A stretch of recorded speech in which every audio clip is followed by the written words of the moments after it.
ನೋಡಿ, ಇವೆಲ್ಲ ಬೋಗಸ್ ಕಂಪನಿಗಳು. ಈ ಕಂಪನಿಗಳನ್ನ ನಂಬಿ ಯಾರೂ ಸಹ ಷೇರು ಮತ್ತೆ ಟ್ರೇಡಿಂಗ್ ಬಿಸ್ನೆಸ್ ಅನ್ನ ದಯಮಾಡಿ ಮಾಡಬೇಡಿ. ಆಮೇಲೆ ನಾನು ಪ್ರತಿ ಸಲ ನಿಮ್ಗೆ ಹೇಳ್ತಾ ಇರ್ತೀನಿ, ನೀವು ಕಷ್ಟಪಟ್ಟು ದುಡಿದ ಸಂಪಾದನೆಯನ್ನ ಈ ತರ ಷೇರು ಮತ್ತೆ ಟ್ರೇಡಿಂಗ್ ಹೆಸರಿನಲ್ಲಿ ಜನಗಳನ್ನ ವಂಚನೆ ಮಾಡ್ತಿದ್ದಾರೆ.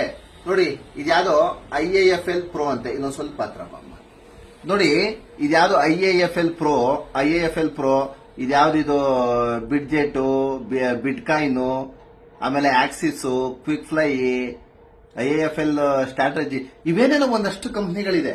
ಇವೆಲ್ಲ ನೋಡಿ ಸಂಪೂರ್ಣವಾಗಿ ಬೋಗಸ್ ಕಂಪನಿಗಳು, ಬೋಗಸ್ ಆಪ್ಗಳು. ಆಮೇಲೆ ಜನಗಳನ್ನ ಯಾವ ರೀತಿ ಯಾಮಾರಿಸ್ತಾರೆ ಇವರು ಅಂದ್ರೆ, ಆಮೇಲೆ ಈ ಕಂಪನಿಗಳು ಬ್ರಾಂಚಸ್ ನಮ್ಮ ಕರ್ನಾಟಕದಲ್ಲಿ ಇರೋದಿಲ್ಲ. ಅಕೌಂಟ್ ಕೋಲ್ಕತ್ತಾ, ಮುಂಬೈ, ಪಶ್ಚಿಮ ಬಂಗಾಳ ಎಲ್ಲೋ ಇರುತ್ತೆ. ಇಂಥವನ್ನೆಲ್ಲ ನಂಬಿ ನೀವು ಅದು ಹೇಗೆ ಇನ್ವೆಸ್ಟ್ಮೆಂಟ್ ಗಳನ್ನ ಮಾಡ್ತೀರಾ? ಅದರಲ್ಲೂ ನಮ್ಮ ಅತಿ ಹೆಚ್ಚಿನದಾಗಿ ಅವರು ಎಂತವ್ರನ್ನ ಟಾರ್ಗೆಟ್ ಮಾಡ್ತಾರೆ ಅಂದ್ರೆ, ಒಂದ್ ಸ್ವಲ್ಪ ಅಕೌಂಟ್ ಅಲ್ಲಿ ದುಡ್ಡಿಟ್ಟಿರ್ಬೇಕು, ಇಲ್ಲ ಮೈ ತುಂಬಾ ಒಡವೆ ಇರಬೇಕು. ಈ ಎರಡನ್ನ ಟಾರ್ಗೆಟ್ ಮಾಡ್ತಾರೆ ಕಂಪನಿಗಳು. ಏನಾರು ಮಾಡಿ ಒಡವೆನ ಅಡ ಎಕ್ಕಿಸ್ಬಿಟ್ಟು ಮುಂಡ ಇಟ್ಬಿಡ್ಬೇಕು. ಇಲ್ದಿದ್ರೆ ಅಕೌಂಟ್ ಅಲ್ಲಿರೋ ದುಡ್ಡನ್ನ ಹೇಗಾರು ಮಾಡಿ ಅವರ ಅಕೌಂಟ್ಗೆ ಟ್ರಾನ್ಸ್ಫರ್ ಮಾಡಿಸ್ಕೊಡ್ಬೇಕು. ಈ ಎಡೆ ಮಾಡೋವಂಥದ್ದು. ನಿಮ್ಗೆ ಒಂದ್ 3-4 ನಂಬರ್, 50 ನಂಬರ್ ಇಟ್ಕೊಂಡಿರ್ತಾರೆ ಅವರು. ನಿಮ್ಮ ಹತ್ರ ನಿಮ್ಮ ಅಕೌಂಟ್ ಇಂದ ಅವ್ರ ಅಕೌಂಟ್ಗೆ ಹೋಗೋ ತನಕ ಮಾತ್ರ ಆ ನಂಬರ್ ಆನ್ ಅಲ್ಲಿರುತ್ತೆ. ಇಮ್ಮಿಡಿಯೇಟ್ ಸ್ವಿಚ್ ಆಫ್ ಆಗುತ್ತೆ. ಈ ಆಪ್ಗಳು ಅಷ್ಟೇನೆ. ನೀವು ಅದ್ ನಿಮ್ಮಲ್ಲಿ ಏನು ನಿಮ್ಮ ಅಕೌಂಟ್ ಅಲ್ಲಿ ಹಣ ಇರೋ ತನಕ ಅಷ್ಟೇ ಲೈನ್ ಅಲ್ಲಿ ಇರುತ್ತೆ, ಆಮೇಲೆ ಡಿಆಕ್ಟಿವೇಟ್ ಆಗ್ಬಿಡುತ್ತೆ. ಈ ಆಪ್ಗಳೇ ಧೋಕ. ಹಂಗಾಗಿ ಇವರು ಎಷ್ಟಕ್ಕೆ ಸೀಮಿತ ಆಗ್ಬೇಕು ಅಷ್ಟಕ್ಕೆ ಮಾತ್ರ ಅಪ್ಲೋಡ್ ಮಾಡ್ಕೊಂಡಿರ್ತಾರೆ ಆಪ್ಗಳೇ ಧೋಕ ಸ್ನೇಹಿತರೆ. ಆಮೇಲೆ ನಮ್ಮಲ್ಲಿ ಏನಾಗುತ್ತೆ, ಕರ್ನಾಟಕದ ಪ್ರತಿಯೊಬ್ಬ ಜನರು ಸಹ ಇದನ್ನು ತಿಳ್ಕೊಳ್ಳಿ. ಆಮೇಲೆ IT-BT ಕಾಲ್ ಸೆಂಟರ್ಗಳ ಇಂಜಿನಿಯರ್ಸ್, IT ಸೆಕ್ಟರ್ಗಳಿದೆಯಲ್ಲ, ಎಷ್ಟು ಚೆನ್ನಾಗಿ ಇವ್ರನ್ನ ನಂಬಿ ನೀವು ಮೋಸ ಹೋಗ್ತಾರೆ. ಯಾರು ಬಿಸ್ನೆಸ್ ಮ್ಯಾನ್ಗಳಾಗಿರ್ಬೋದು, ಕಮರ್ಷಿಯಲ್ ಬಿಸ್ನೆಸ್ ಮಾಡೋರು. ಈ ಏನಾಗುತ್ತೆ, 20 ಲಕ್ಷ ಹಾಕಿದ್ರೆ ಡೈಲಿ 1 ಲಕ್ಷ ಕೊಡ್ತೀನಿ ಅಂತಾರೆ. 30 ಲಕ್ಷ ಹಾಕಿ ಸರ್, ಒಂದ್ ತಿಂಗಳು ಕರೆಕ್ಟಾಗಿ 50 ಲಕ್ಷ ಕೊಡ್ತೀನಿ ಅಂತಾರೆ. 1 ಕೋಟಿ ಹಾಕಿದ್ರೆ 1.5 ಕೋಟಿ ಕೊಡ್ತೀನಿ ಅಂತಾರೆ ಒಂದೇ ತಿಂಗಳಿಗೆ. ಆಮೇಲೆ ಜನಗಳಲ್ಲಿ ಒಂದ್ ಸ್ವಲ್ಪ ಪ್ರಜ್ಞೆ ಇರ್ಬೇಕ್ರಿ. ಯಾವ ಬಿಸ್ನೆಸ್ ಮೇಲೆ ಹಾಕಿದ್ರೆ 1 ಕೋಟಿ ಆಗತ್ರಿ? ಜಗತ್ತಲ್ಲಿ ಎಲ್ಲ ಹಾಕ್ಬಿಡ್ತಾರ್ರಿ. ಎಲ್ಲ ಹಾಕಿದಾಗ ಹಣದುಬ್ಬರ ಆಗುತ್ತೆ, ಬೇರೆ ಬೇರೆ ಆಗುತ್ತೆ, ಎಕನಾಮಿಕಲ್ ಸ್ಪಾಯ್ಲ್ ಆಗುತ್ತೆ. ಅವೆಲ್ಲ ತಲೆಲಿಕ್ಕೊಂಡು ವ್ಯವಹಾರ ಮಾಡ್ಬೇಕ್ರಿ. 1 ಲಕ್ಷ ಹಾಕಿದ್ರೆ 1 ಲಕ್ಷ ಬರೋ ಬಿಸ್ನೆಸ್ ಯಾವ್ದು ಇದೆ ಜಗತ್ತಲ್ಲಿ? ಆ ಬಿಸ್ನೆಸ್ ಮ್ಯಾನ್ ಬೇರೆ ತರ ಇರುತ್ತೆ. ರೆಗ್ಯುಲರ್ ಬಿಸ್ನೆಸ್ ಮಾಡ್ತಾರಲ್ಲ, ಅದು ವರ್ಷಾನ್ಗಟ್ಲೆ ಕಾಯ್ಕೊಂಡ್ ಪಾಪ ದುಡ್ಡು ಮಾಡ್ಕೊಂಡಿರ್ತಾರ ಅವರು.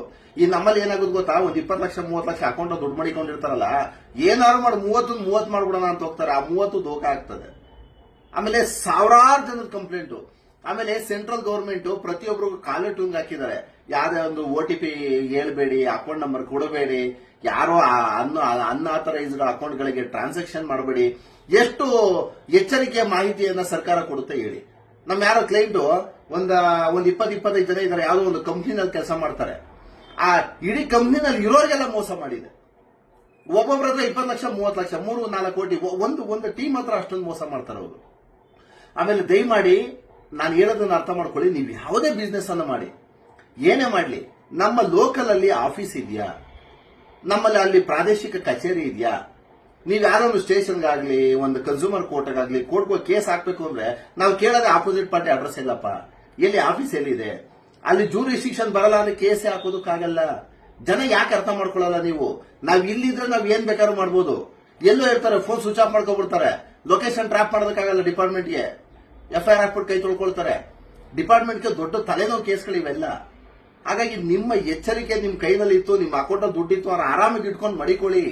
ಈ ತರ ಬೋಗಸ್ ಟ್ರೇಡ್ ಮತ್ತು ಶೇರಿಂಗ್ ಕಂಪನಿಗಳಿದೆಯಲ್ಲ, ಇದ್ರ ಮೇಲೆ ಖಂಡಿತ ದಯಮಾಡಿ ಯಾರೂ ಸಹ ಇನ್ವೆಸ್ಟ್ಮೆಂಟ್ ಮಾಡಬೇಡಿ. ಇವು ಕಂಪ್ಲೀಟ್ ಧೋಕ.